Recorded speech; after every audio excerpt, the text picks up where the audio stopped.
Hi, welcome to Cool Guy Podcast YouTube channel. How BYD is beating Tesla in the EV race. We're looking at how the Chinese automaker BYD is, well, not just challenging Tesla anymore. They're actually starting to surpass them. It's a huge shift. Yeah. A really huge shift. And you have to start with the raw numbers to get it. Right. So for 2024, BYD announced annual sales of $107 billion. Which is, what, almost 10% higher than Tesla's? Exactly, 9.5% higher. And then there's the production volume, which is where it gets even more stark. The gap is just massive. In 2023, BYD produced 3 million new energy vehicles. That includes their hybrids, while Tesla was at 1.84 million. And, this isn't just about cranking out cheap cars. BYD is now a bigger company than Nissan, bigger than Honda, bigger than Ford. Wow. This is an innovative, aggressive, and deeply competitive company. The kind of thing that keeps auto executives in the West, reaching for antacids at 3 a.m. And that power, it comes from their origins, right? It's baked into their DNA. Absolutely. They didn't start as a car company. They started as a battery company way back in 1995. So their whole strategy was built on that expertise, on making their own lithium iron phosphate batteries, LFP for short. And because they control that whole process, their battery cells are something like 30 to 40% cheaper per kilowatt hour to make than what their rivals are buying. It's a foundational advantage. And it leads directly to their star technology, the Blade battery. Which is, it's not just about being cheap. It's about being incredibly robust. The chemistry, LFP, is getting really good now. We're talking 210 watt hours per kilogram in their Gen 2 packs. And the safety tests are just wild. They're brutal. They have the nail penetration test, which is standard, but then they have a crush test where they literally drive a 50-ton loaded truck over the battery pack. And it survives that. It survives. And it can be heated to 300 degrees Celsius without bursting into flames or even releasing smoke.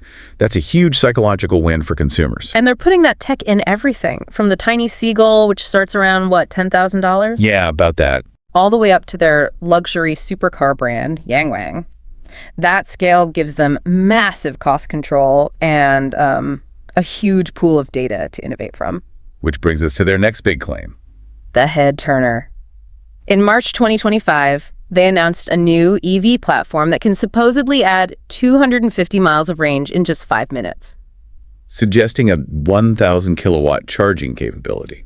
Which is aimed right at the heart of EV skepticism, the people who say, I'm not waiting 40 minutes to charge my car. Okay, but hold on. We have to do a reality check here.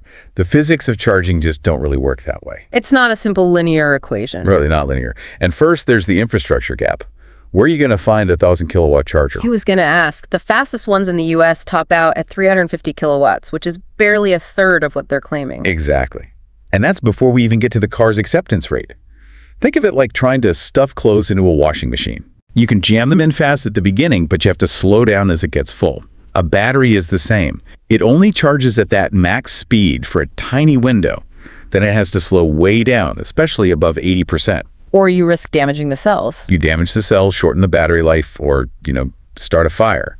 Pushing in that much power creates immense heat and stress. So that intense R&D pressure needing to solve these huge problems, that must be why they can't just stay in China. They have to go global. It explains everything. Their exports grew by a staggering 334% in 2023. The competition at home is so fierce, they have to expand. And they're succeeding. They're the top-selling EV brand in Thailand, Brazil, Colombia, Israel. Which, of course, triggers the geopolitical backlash. The U.S. hits them with a 100% tariff on Chinese EVs.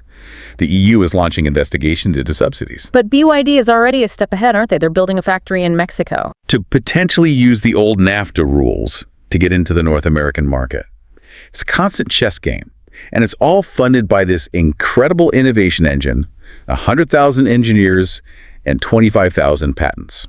So if we bring this all together, what it means for you, the listener, is that BYD has made this incredibly fast leap. They're no longer just the low-cost option. They are a genuine technology leader setting the pace for the entire EV industry. And if you connect that to the big picture, the sources are pretty clear. The Chinese market is so competitive that it's forging companies that are just on another level. Yeah. Without trade barriers, one expert said they would pretty much demolish most other car companies in the world. That's a strong statement. It is. So here's the thought to leave you with. Yeah. Given that global ambition and that relentless pace of innovation, what does it actually mean for the future of domestic auto manufacturing when BYD's technology becomes so good and so cheap that it's almost impossible to avoid?